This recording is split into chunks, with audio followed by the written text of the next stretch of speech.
That's not how to think. That's just what to think. That's not how to think. Now, here's what I mean by when I say we're not even really aware of what we're thinking. So let's take it to another example, because we're not here for positive thinking. We're not here for motivational speaking.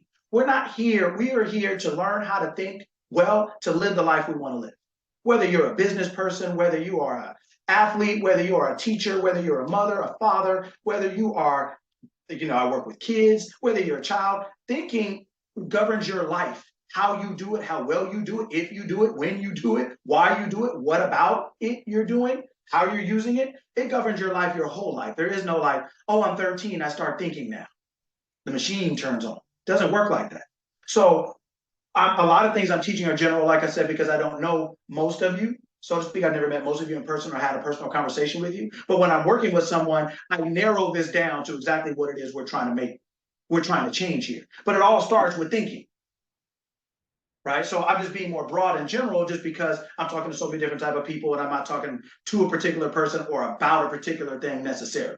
We touched on business a little bit a week ago or so, but we can touch on health, we can touch on money, we can touch on business, we can touch on parenting, we can touch on if you're a child, we can touch on your business, we can touch on anything in life, because it still requires the same foundational fundamental piece, your thought process. What you think, how you think, why you think, if you think consciously, right? Purposely, right? So here's an example. If we are a student, right, we're a regular student, and we have grades. So we have a math class, we have a science class, we have an English class, we have a history class. They call it so many different things now. But history class, we have old school PE, we have all these different classes. So as a student, right, your GPA, right, is the sum total of all these classes, what you got in each one of these classes. So this will tell you what type of student you are. It's the sum total of all these classes, right? So on your report card, if you want to call yourself a success or you want to have a good GPA, how many of these classes can you not pass and still be called a good student or be happy with your GPA? How many of these can you just not pass or just be mediocre at or just outright fail? How many of these, right? Somebody answer or put your hand up, scream, yeah, whatever you do. How many of these can you not pass? How many of these can be unsuccessful and you still be successful? Really, none of them, because it's part of a plan or a curriculum or whatever study plan, and those are the required areas to I guess to either excel or go to the next level. Okay, so if you had to, so you're saying you have to pass all these classes in order to be, like you said, to be able to matriculate, to be able to move on, to be called a good student or have a good GPA. You're saying you got to pass all of them. Now, what is passing? C is passing. Are you talking about if you had a child theoretically, whether you do or you don't, if you had a child theoretically and they came home with all C's, what would you call them?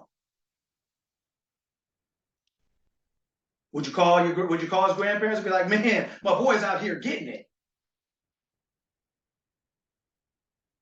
So when you say passing, what do we mean by passing? This is passing. Is that passing?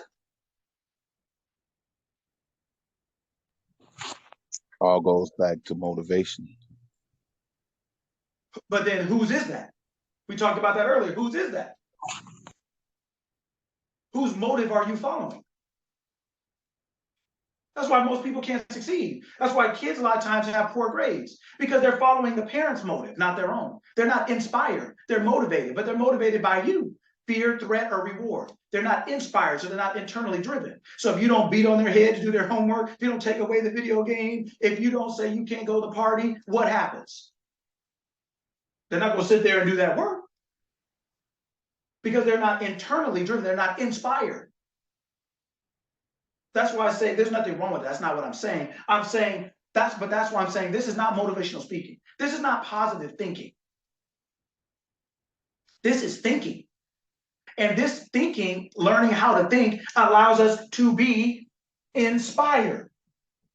It means it allows us to breathe from within, to breathe life into our own dreams and our own desires. And it's mine are not based on you. They're not based on whether you're a good person, a bad person, whether you call me, whether you don't, whether you like me, whether you don't, whether it rains, whether it shines. It doesn't matter. I'm driven by my own.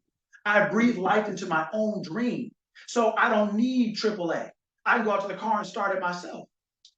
I'm not waiting around for you to come pick me up, come tow me, come jump me. I'm not waiting for that. I can just get in the car and start myself. But this is why most kids' grades are looking like this. Because they're motivated by you, theoretically as a parent. They're motivated by you. And the motivation ain't always that good. It's either fear, threat, or reward. But it's not theirs, it's yours. Their motive is you. So as soon as you aren't around, or you don't crack down, or you don't do this, this is what happens. Because this is the level of their inspiration. Right? So